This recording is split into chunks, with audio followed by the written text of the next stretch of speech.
संपूर्ण राज्यामध्ये मराठा आरक्षणाची धग अक्षरशः वाढत आहे. याच पार्श्वभूमीवर एक धक्कादायक बाब म्हणजे जवळपास 5 जणांनी आपलं आत्मबलिदान दिलं आहे. जरांगे पाटलांच्या आव्हानाला मोठ्या प्रमाणावर गाव पातळीवर, गावपाड्यामध्ये, शहरामध्ये मोठ्या प्रमाणात प्रसिद्धी मिळते आहे. मोठ्या प्रमाणात त्या आंदोलनामध्ये सहभागी होतात. रात्री 3-3, 4-4 वाजतासुद्धा त्यांच्या सभेला हजारोच्या नव्हे तर लाखोंच्या संख्येने लोक जमा होत आहेत. मराठा समाज बांधव एकत्र होत आहेत. अंतरवली सराट इथे जवळपास 1.5 कोटीहून जास्त मराठा समाज बांधव एकत्र असल्याचा दावा हा मराठा समाजाकडून करण्यात आलेला आहे. उद्यापासून मराठा समाजाचे सोलापूर शहर जिल्ह्यामध्ये साखळी उपोषणाचे आंदोलन सुरू होणार आहेत. या पार्श्वभूमीवर आपल्यासोबत सकल मराठा समाजाचे इथले असलेले नेते माऊली पवारसोबत आहेत. नेमके ते काय सांगतात ते पाहून घ्या. माऊली नमस्कार. गेल्या 2 दिवसापूर्वी जरांगे पाटलांची आपली स्वतः वैयक्तिक भेट झाली असं कळते. नेमकं जरांगे पाटलांनी काय सांगितलं आणि पुढची आंदोलनाची दिशा शहर आणि जिल्ह्यासाठी काय असणार आहे? काल 22 तारखेला मी स्वतः अंतरवाली सराट इथे मिटिंगसाठी त्यांनी बोलवलं गेलो होतो. त्यांनी राज्य शासनाची मुदत आज संपते. आज पवित्र दसरा आहे. दुःखद बातमी एवढीच वाटते की सरकारनं परत एकदा मराठा समाजाची फसवणूक केलेली आहे. मुदत त्यांनी मागितली होती महिन्याची. मराठा समाज मनानं पण मोठा आहे, संख्येनं पण मोठा आहे. मन मोठं करून त्यांना 40 दिवसाची मुदत दिली आणि आमचा विश्वास होता की मुख्यमंत्री काहीतरी जाहीर करतील. पण परत एकदा मराठा समाजाला त्याने कात्रजचा घाट दाखवला आहे. मीटिंग झाल्यानंतर ते बोलले होते की 25पासून जर 24ला निकाल नाही आला तर 25पासून ते स्वतः आमच्या सगळ्यांचा त्यांना आग्रह होता की तुमची तब्येत तुम्हाला साथ देत नाही आहे, तुमची खूपच वीक तब्येत आहे, तुम्ही परत आमरण उपोषण करू नका. कारण मागचीच परीक्षा तुम्ही दिली त्यावेळेस परिस्थिती बघितली सगळ्यांनी. 17 दिवसाचं कडक उपोषण त्यांनी केलं होतं. ते म्हणले हे रान मी पेटवले आणि मी पहिला मैदानात असणार. तुम्हा सर्व बांधवांना आवाहन करतो आहे की तुम्ही तुमच्या तालुक्याच्या ठिकाणी, तुम्ही तुमच्या गावात, तुमच्या जिल्हा परिषद गटात, तुमच्या पंचायत समितीच्या गटात, तुमच्या कलेक्टर ऑफिससमोर, जिल्हा परिषदेसमोर तुम्ही साखळी उपोषण करा असं त्यांनी आवाहन केलं आहे. दुर्दैव असं आहे की सत्तेवर आमचेच आहेत. हा लढा आता प्रस्थापित विरुद्ध विस्थापित असा झाला असून प्रस्थापित नेते जे आहेत ते गरीब मराठ्यांना न्याय द्यायच्या बाबतीत कुठेतरी कमी पडत आहेत. दुर्दैव एवढं वाटतं की ते स्वतःचे सर्टिफिकेट त्यांनी काढून घेतलेत. ते स्वतः कुणबी प्रवेश त्यांनी केलेला आहे, ओबीसी झालेले आहेत. आमच्या इतर बांधवांना मात्र समाविष्ट करत असताना त्यांची आता भाषा बदलत आहे. अत्यंत दुर्दैवाची गोष्ट आहे. पण हा लढा आमच्या छत्रपती शिवरायांचा विचारांचा मावळा मनोज जरांगे पाटील त्यांच्या समर्थनार्थ खूप मोठ्या प्रमाणात महाराष्ट्रातून लोक त्यांच्या पाठीशी उभं राहत आहेत. जगाच्या इतिहासातील ऐतिहासिक सभा त्या मावळ्यानं काय असती दाखवून दिली. एका गरीब कुटुंबातील मावळा जो एक ऐतिहासिक उपोषण, आमचे मोर्चे लाखात होते त्यावेळेस नेतृत्व नव्हतं. आम्हाला ज्यावेळेस नेतृत्व दिलं त्यावेळेस एक सभा आम्ही कुटीत गेलो आहे. ही उपोषणंसुद्धा, या उपोषणांचा एक इतिहास असेल. ज्यांनी हे उपोषणाची निर्मिती केली त्यालासुद्धा वाटलं पाहिजे की उपोषणाचं खरंच काय हत्यार आहे. हे शांततेचं युद्ध आम्ही जिंकल्याशिवाय थांबणार नाही. आणि माझी तमाम सोलापूर शहर व जिल्ह्यातील बांधवांना आव्हान आहे की कुठलीही मोडतोड, तोडफोड, जाळपोळ, कुठल्याही बांधवांचा अनादर, कुणाचाही अपमान होईल अशी वक्तव्य, अशा कृती आपल्या कृतीतून न घडता आपली एक वैभवशाली परंपरा आहे. छत्रपती शिवरायांचा, शंभूराजांचा, राजमाता जिजाऊंचा आपल्याला आशीर्वाद आहे. आरक्षणाचे जनक राजर्षी शाहू महाराजांचा आपल्याला आदर्श आहे.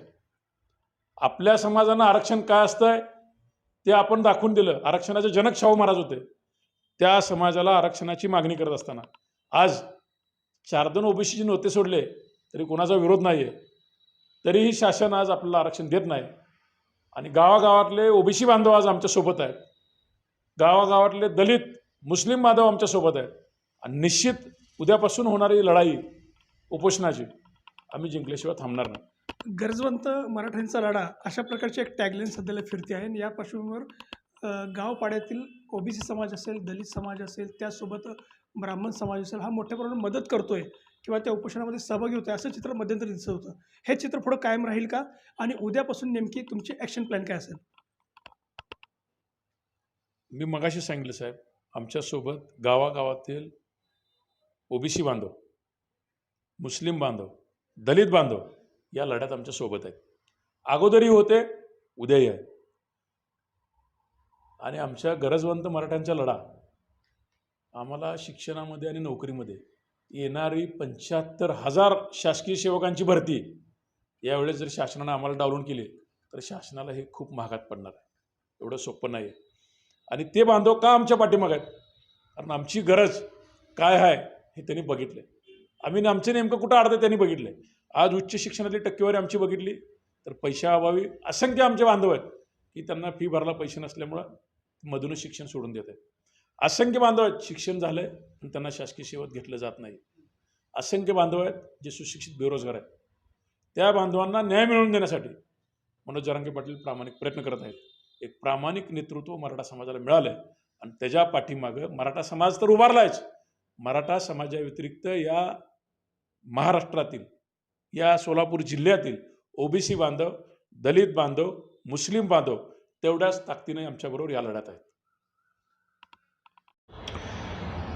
सर्व बांधवांना मानाचा जय शिवराय. उद्या दिनांक 25 रोजी मनोज जरांगे पाटील यांच्या समर्थनार्थ सोलापूर शहर व जिल्ह्यामध्ये तमाम बांधवांना मी आवाहन करतो आहे की साखळी उपोषणाद्वारे त्यांना समर्थनार्थ आपल्याला पंचायत समितीगण, जिल्हा परिषदेचे गट आणि तहसील कार्यालय व सोलापूर जिल्हा परिषदेच्या समोर इतक्या ठिकाणी सोलापूर शहर व जिल्ह्यातून आपण साखळी उपोषणाद्वारे आंदोलन करायचा निर्णय घेतलेला आहे. मराठा आरक्षणाचा हा लढा मागील 36 तासामध्ये आपल्या 5 बांधवांनी स्वतःचं आत्मबलिदान दिलं तरी हे सरकार जागं होत नाही आहे. तर गावोगावच्या वाडी वस्तीवरच्या माझ्या बांधवाला आव्हान आहे की मनोज जरांगे पाटील पुनश्च उद्यापासून आमरण उपोषणासाठी बसत असून त्यांनी मागं केलेल्या उपोषणाला आपण कधी समर्थन दिलं नव्हतं. का तर आपल्याला मनोज जरांगे पाटील आपल्यासाठी लढत आहेत हे माहीतच नव्हतं. पण हा लढा आता प्रत्येक कुटुंबियाच्या घरापर्यंत गेला असून हा लढा तीव्र करण्यासाठी प्रत्येक समाज बांधवांनी उद्याच्याला सक्रियपणे साखळी उपोषणामध्ये सहभागी व्हायचं आहे अशी माझी कळकळीची विनंती आहे. जय जिजाऊ, जय शिवराय.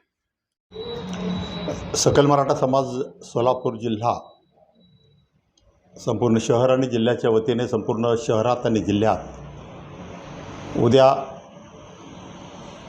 25 तारखेपासून साखळी उपोषणाला सुरुवात करण्यात येणार आहे.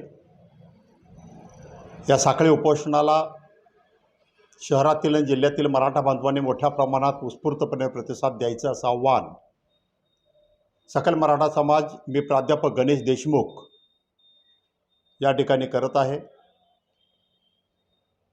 माननीय जरांगे पाटील यांची सभा, यांचं विचारमंथनासाठी आम्ही 22 तारखेला अंतरावली सराटीमध्ये गेलेलो होतो.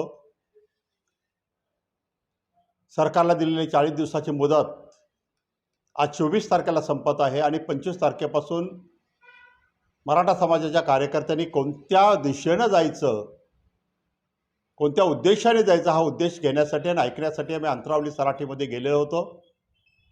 आणि अंतरावली सराटीमधून आंदोलनाची नवी दिशा त्या ठिकाणी ठरते, ती दिशा ठरलेली आहे.